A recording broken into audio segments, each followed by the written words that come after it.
Welcome to the Rimworld mod rundown. We'll be taking a quick look at what you can expect to see from Vanilla Races Expanded, Archon. First things first, dependencies. You'll need the Royalty and Biotech DLC as well as the Vanilla Expanded framework. If you want to make the most of what Archon's adds, you'll also want Vanilla Psycast Expanded for their unique casting tree and full functionality of the Arco Blade.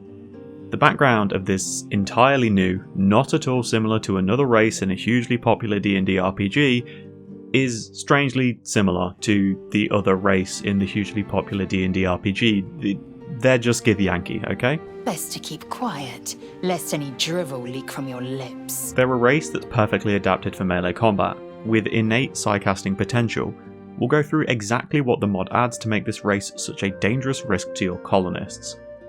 The Archon xenotype gives them 16 new germline genes, so if you're lucky enough to get an Archon of your own, you can apply a xenogerm and make them even more dangerous. Or maybe use it to try and rein in a little more of their destructive tendencies. They have 4 Archite genes. Transcendent grants them the ability to recall to the astral plane upon death, meaning Archons never truly die. Colonist Archons that recall due to suffering fatal damage will return in a special event after at least 30 days have passed. The Transcendent gene is also required to use Arco Blades and Archon armor, as well as to unlock the unique casting path for them, aptly named Transcendent. All Archons are gifted with an innate Psi-link, as well as the genes to boost meditation gain, heat capacity, and psi sensitivity. Whilst the Transcendent path doesn't appear to scale as well as some of the other paths may, such as Static Lord or Frost Shaper, it still provides an additional benefit to all of the casts you can learn via Transcendent. Archons are extremely aggressive and psychopathic by nature, thanks to the Maniac gene. This means they will always have violent mental breaks, they tolerate absolutely no slight in conversation, and will go as far as to pull a weapon during their social fights. I will not hesitate to end you. Maybe consider keeping your own Archons unarmed outside of raids to avoid them regularly murdering your other colonists because they were compared to a Muffalo. Kanyank. Archons are gifted melee fighters. They attack much faster than other races.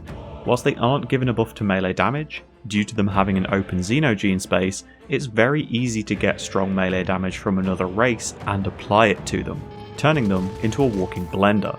To make up for their strength in melee, they suffer a ranged attack cooldown penalty. This is a race that wants to be in the thick of every fight. They don't want to hide behind barricades using a gun. Some interesting pregnancy genes are included with the Archon, meaning they take twice as long to progress from becoming pregnant to giving birth, 36 days in total.